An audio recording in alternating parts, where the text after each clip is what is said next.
Bonjour les Gémeaux et bienvenue sur votre escale Astro Tarot, guidance de vos énergies pour la lunaison du 10 juin au 10 juillet 2021.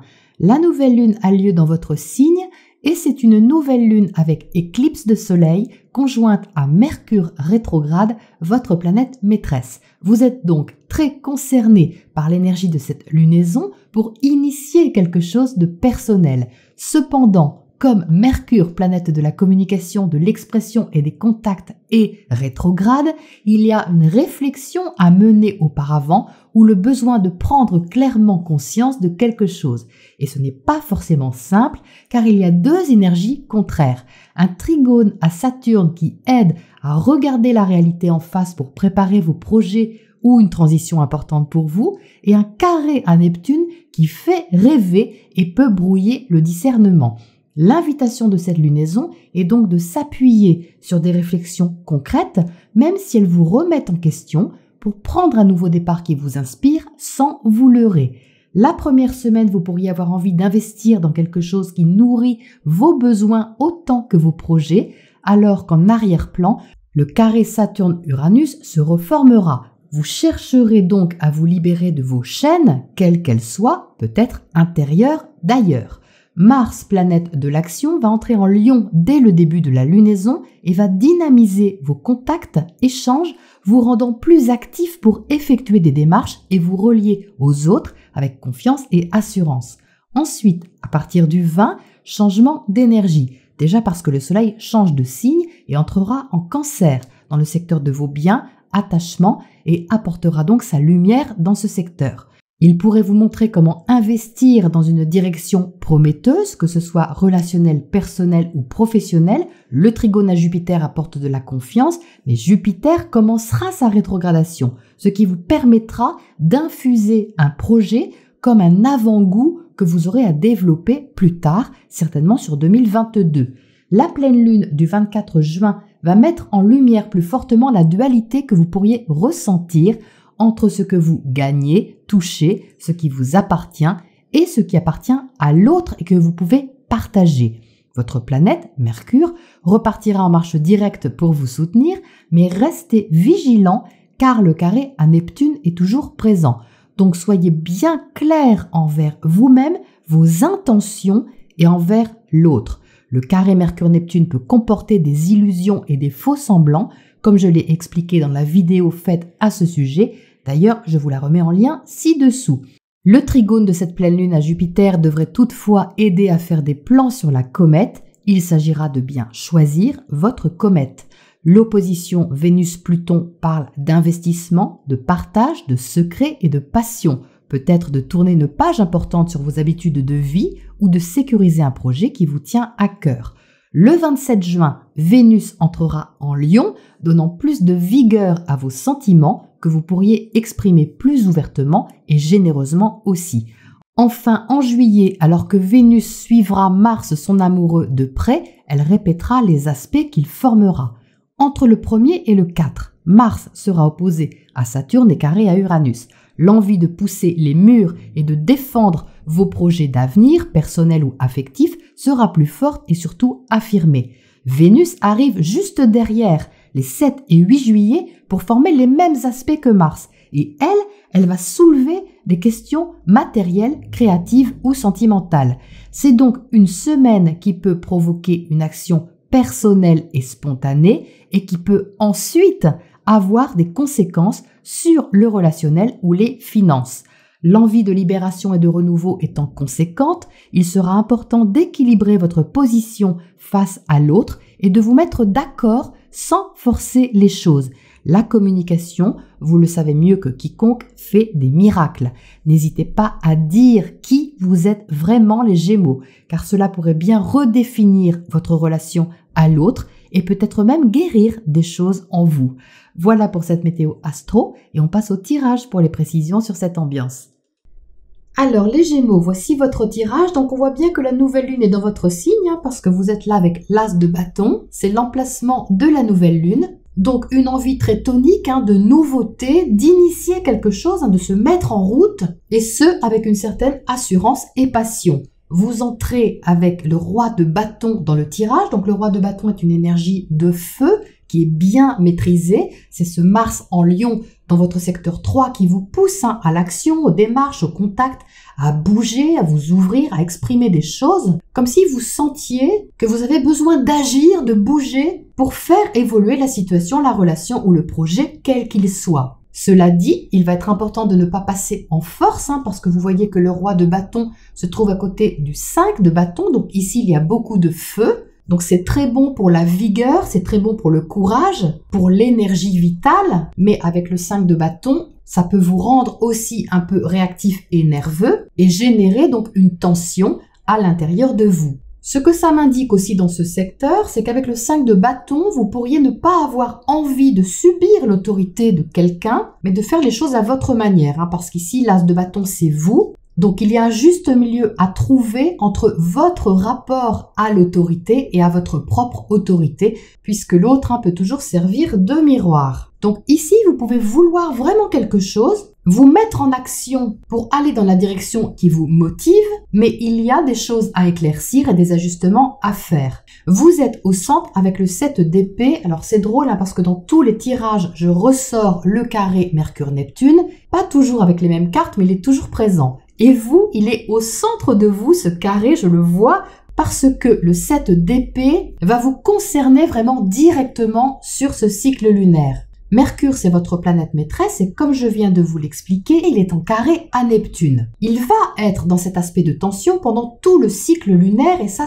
biaise un peu le discernement et ça peut flouter votre clarté d'esprit. Donc ici, avec le 7 d'épée, vous avez envie, on voit, de comprendre quelque chose, de l'exprimer, peut-être tout simplement de dire ce que vous pensez par rapport à un projet, ou par rapport à votre position quelle qu'elle soit, mais c'est comme si vous n'osiez pas quelque part, vous vous méfiez de ce que ça pourrait engendrer. Donc soit engendrer pour vous-même, soit engendrer par rapport à l'autre. Car vous voyez qu'ici, dans cet axe relationnel, ce 7 d'épée n'ose pas trop ouvrir la porte de peur de tomber sur le 3 d'épée, c'est-à-dire la peur de souffrir.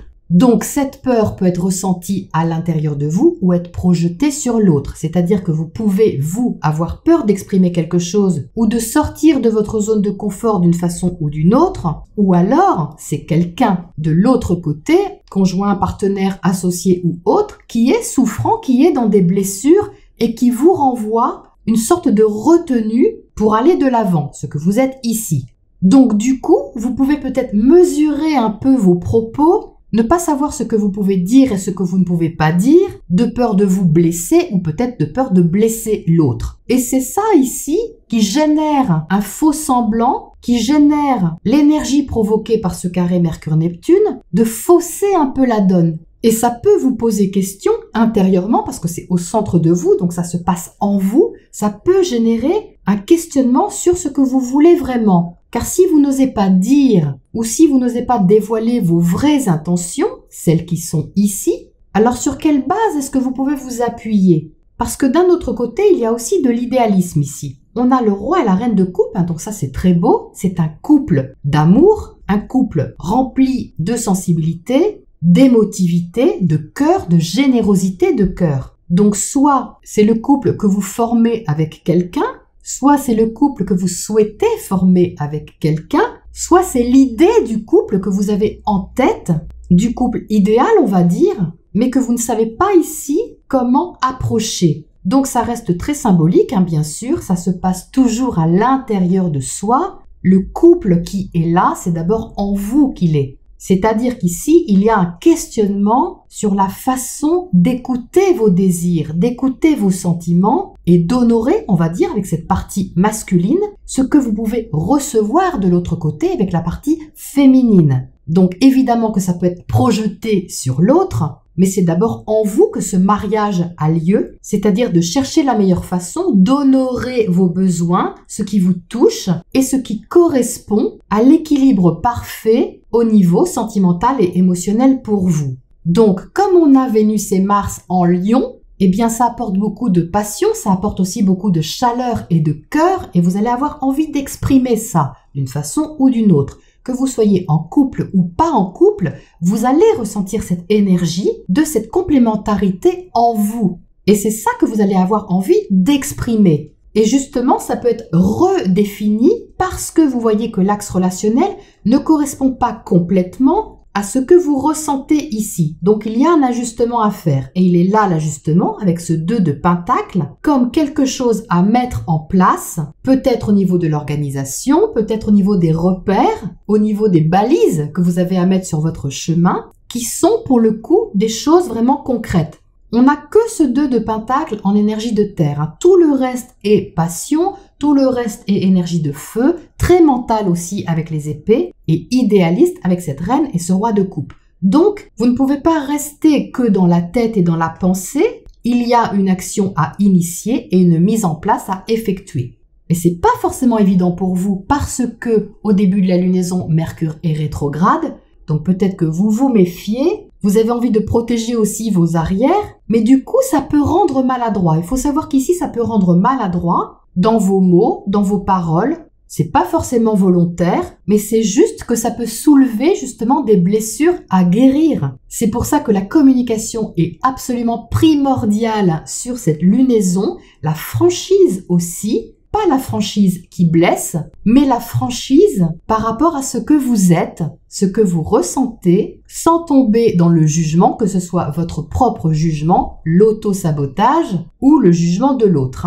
Parce que ça donnerait des résultats très petits et ça pourrait générer des tensions inutiles. L'invitation ici, elle est autre. Elle est d'apprendre à vous dévoiler, à vous connaître et à vous comprendre aussi et à avancer avec confiance, avec cœur surtout, pour ne pas craindre de souffrir ou de faire souffrir, mais pour être dans une maturité émotionnelle qui vous aide à avancer d'une façon plus ouverte, plus organisée et plus construite. Donc le page d'épée qui est là-haut, vous voyez, c'est une énergie qui est juvénile.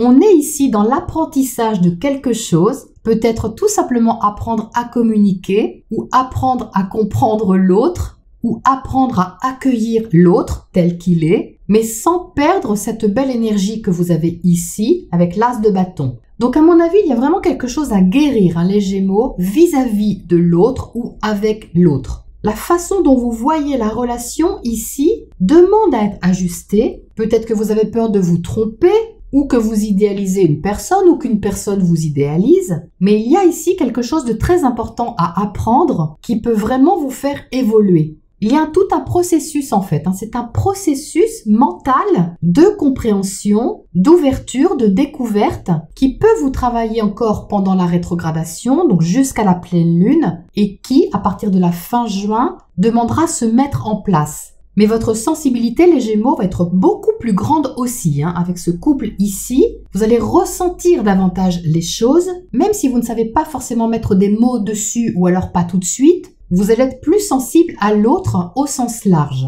Alors, il faut dire que l'autre dans le zodiaque pour vous est représenté par Jupiter, signe du Sagittaire, et Jupiter vient d'entrer en Poisson. Il est rétrograde, ce qui montre que votre relation à l'autre demande à être infusée aussi, revue, comprise autrement, de façon plus ouverte, de façon plus large, pour justement concrétiser quelque chose sur 2022. Donc vous voyez ici, c'est comme un avant-goût, quelque chose que vous avez à apprendre là-dessus, afin d'entrer dans une guérison, afin de surmonter une blessure et de vous connecter davantage ici à votre sensibilité, à l'amour inconditionnel, mais sans vous mentir. Alors, on va éclairer tout ça. Qu'est-ce qu'on a sur ce 5 de bâton là-haut pour commencer ? On a le 4 de pentacle. Donc ici, ce qui vous fait un peu batailler, c'est que vous pouvez avoir peur de perdre quelque chose. Le 4 de pentacle est assez conservateur, pas forcément au sens matériel, mais conservateur au sens large. C'est de la protection, si vous voulez, de l'autoprotection, que ce soit de protéger vos deniers au sens concret, ou de protéger vos biens, ce à quoi vous tenez, et même quelquefois vos principes.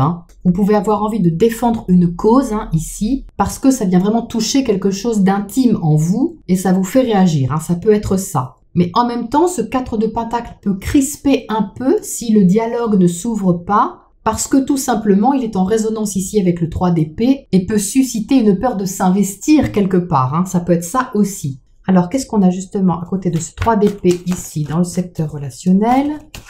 Hop, qu'est-ce qui saute ici? Le 6 d'épée, très bien. Parce que le 6 d'épée, c'est un dégagement de l'esprit, c'est un soulagement. Donc ça montre que la blessure est à surmonter, est à dépasser, est à transmuter. Donc ça, c'est très bien. Ça peut commencer par des petites choses, hein. Le page d'épée ici, c'est débutant, ça peut être une petite conversation, une petite démarche, une petite ouverture. Ça n'a pas besoin d'être flamboyant et grandiose, hein. Ne vous mettez pas la pression, mais c'est sûr qu'il y a quelque chose à éclaircir ici envers l'autre, hein. C'est pas clair ici au départ et ça demande à être soulagé. Peut-être quelque chose qui doit être dit, hein, c'est possible. Qu'est-ce qu'on a à côté de ce page d'épée là-haut?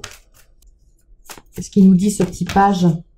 8 de bâton. Oui, ben c'est ça, ce sont des échanges. Donc, ils peuvent être à distance aussi, hein. Ça peut être quelqu'un qui est éloigné de vous ou que vous sentez éloigné de vous de façon symbolique. C'est comme si vous cherchiez à atteindre quelque chose ou atteindre quelqu'un. Mais là, le tirage vous ramène aussi à quelque chose de plus accessible, hein, de plus proche, pour que vous puissiez faire des plans sur la comète, hein, comme je le disais en intro, mais sans voir trop loin non plus. Il y a déjà plein de choses ici à éclaircir sur cette lunaison qui sont très importantes et enrichissantes pour vous. Donc c'est le tout début d'un cycle, hein, ici, qui va vraiment être formateur à mon avis. Formateur pour vous reconnecter à vous-même et à être beaucoup plus vrai aussi, hein.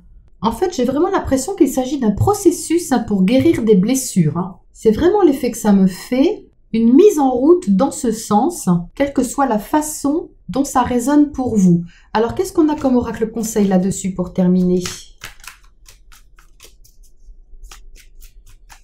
On a l'heure du départ. Oui, ben c'est ça, vous voyez, ça correspond à l'as de feu qui est là, une mise en route, un nouveau cycle à ouvrir qui comporte en lui une nouvelle façon de penser aussi, de vous exprimer, de vous montrer, de vous affirmer ici et de prendre soin de vos besoins intérieurs. C'est le tout début de quelque chose, hein, les Gémeaux, c'est le tout début d'un processus, d'une organisation, d'une mise en place et c'est dans l'optique d'un soulagement, c'est dans l'optique d'un allègement. Et ça vous demande d'éclaircir les choses en vous-même pour que cette nouvelle route soit en phase avec vous profondément et avec ce que vous avez à explorer. Voilà les Gémeaux pour votre lunaison et je vous retrouve bientôt pour la prochaine escale.